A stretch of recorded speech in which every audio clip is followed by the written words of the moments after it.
Hello, Fawaz ആണോ? എന്താണ് ഫവാസ്, സുഖാണോ? എന്തോ ഒരു ഉറക്കക്ഷീണൊക്കെ മുഖത്ത് അല്ലേ? എന്ത് ചെയ്യായിരുന്നു? തളിപ്പറമ്പിലോ? ഇതൊരു വീടാണല്ലോ, ഇതൊരു വീട്ടിലാണല്ലോ. ആണോ? റൂട്ടിലാണോ? എന്ത് ചെയ്യാൻ പോവാ? പാറ പൊട്ടിക്കല്. മുതലാളിയാണോ?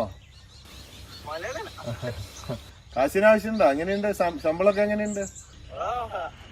അത്യാവശ്യം കുഴപ്പമില്ല. ഇപ്പൊ അത്യാവശ്യം കാശില്ല, കുറച്ച് കാശ് തരാൻ വേണ്ടി വിളിച്ചാ. നോക്കുമ്പോ അത്യാവശ്യം ജോലിയും അത്യാവശ്യം വരുമാനമൊക്കെ ഉണ്ടല്ലോ. എന്തായാലും സാരില്ല. ബോച്ചേട്ടി ലക്കി ഡ്രോയിലൂടെ 10 ലക്ഷം രൂപ അടിച്ചിരിക്കുകയാണ് ഫവാസിന്. അപ്പൊ ഇനി എന്താണ് പരിപാടി? കോറി പൊട്ടിക്കാൻ പോലെ നിർത്തിയിട്ട് ഇനി വേറെ എന്തെങ്കിലും പൊട്ടിക്കാനാണോ പോകുന്നത്? 10 ലക്ഷമായിട്ട് എന്താണ് ചെറിയ ബിസിനസ്? ചോക്ലേറ്റ്. ഓ, നല്ല സാധനമാണ്. 10 എടുത്തിട്ടാണ് അടിച്ചത്. 10 ലക്ഷം. 10 40 രൂപ 400 രൂപ മുടക്കി 10 ലക്ഷം നേടി. മോശമില്ല. ചെറിയ എരിയിട്ടിട്ട് വലിയ മീനെ പിടിക്കുന്ന ആളാണ് അല്ലേ? വീട്ടിലാരൊക്കെയുള്ളേ?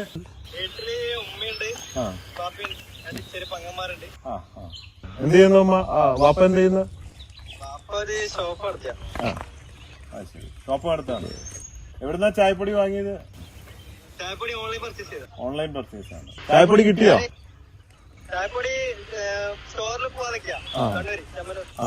ചെമ്മണ്ണൂരിൽ പോയിട്ട് കളക്ട് ചെയ്യണം. ചില സമയത്ത് ചില സ്റ്റോറുകളില് സ്റ്റോക്ക് ഉണ്ടാവില്ല, കാരണം വരുന്ന സ്റ്റോക്കൊക്കെ ഡെയിലി തീർന്നു പോവാണ്. അപ്പോ ചിലപ്പോ 2 ദിവസമോ 4 ദിവസമോ ഒരാഴ്ചയൊക്കെ താമസിക്കും ചിലപ്പോ കേട്ടോ. ഇപ്പൊ എനിക്കറിയില്ല, ചിലപ്പോ അവിടെ ഉണ്ടാവും. വിളിച്ചു ചോദിച്ച് കൺഫേം ചെയ്യണേ. നമ്മളെല്ലാവരോടും പറയണ്ട്, നിങ്ങൾ വാങ്ങുന്നതിന് മുമ്പ് സ്റ്റോക്ക് ഉണ്ടോ എന്ന് ഉറപ്പാക്കിയിട്ട് നിങ്ങളുടെ ഉത്തരവാദിത്തത്തിൽ വാങ്ങണം എന്ന്. എന്റെ മുകളിലേക്ക് നോക്കിച്ചിരിക്കുന്നത്. ശരി, ഓക്കെ ഓക്കെ. ആളെടുത്തുണ്ടോ?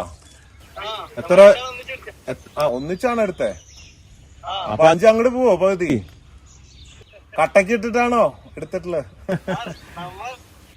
ഈ ചായപ്പൊടി വാങ്ങാൻ കട്ടക്ക് ഇടണം. ആകെ 40 രൂപ. ഗൾഫിലൊക്കെ വലിയ ലോട്ടറികളൊക്കെ ആൾക്കാര് 100 ദിറംസ് ഒക്കെ ഇട്ടിട്ട് 10-20 ആൾക്കാർ കട്ടക്ക് ഇട്ടിട്ട് വാങ്ങും. ഈ ബോച്ചേറ്റി 40 രൂപയല്ലോ, കട്ടക്ക് ഇടേണ്ട ആവശ്യമില്ല. അപ്പൊ ചായ കുടിച്ചിട്ട് അഭിപ്രായം പറയും എങ്ങനെയുണ്ടെന്ന്. ടേസ്റ്റ് ഉണ്ടോ, കടുപ്പാണോ എന്നൊക്കെ. കല്യാണം കഴിച്ചിട്ടുണ്ടോ? ഇല്ല, കഴിക്കണോ? സമയമായി. നല്ല ഭാഗ്യമൊക്കെ തെളിഞ്ഞു വരുന്നുണ്ട്. അപ്പൊ നല്ല മൊഞ്ചുള്ള പെൺകുട്ടിയും വരട്ടെ. മൊഞ്ചുള്ള പെൺകുട്ടി കണ്ടുവച്ചിട്ടുണ്ടോ? കണ്ടുവെക്കാൻ മാത്രാണോ കൊണ്ടുവച്ച? കൊണ്ടുവച്ചിട്ടില്ലേ അല്ലേ? Okay okay okay. എന്തായാലും അതുവരെ അറിയിക്കും ചെക്ക് വാങ്ങാനായിട്ടേ. Okay, bye dear.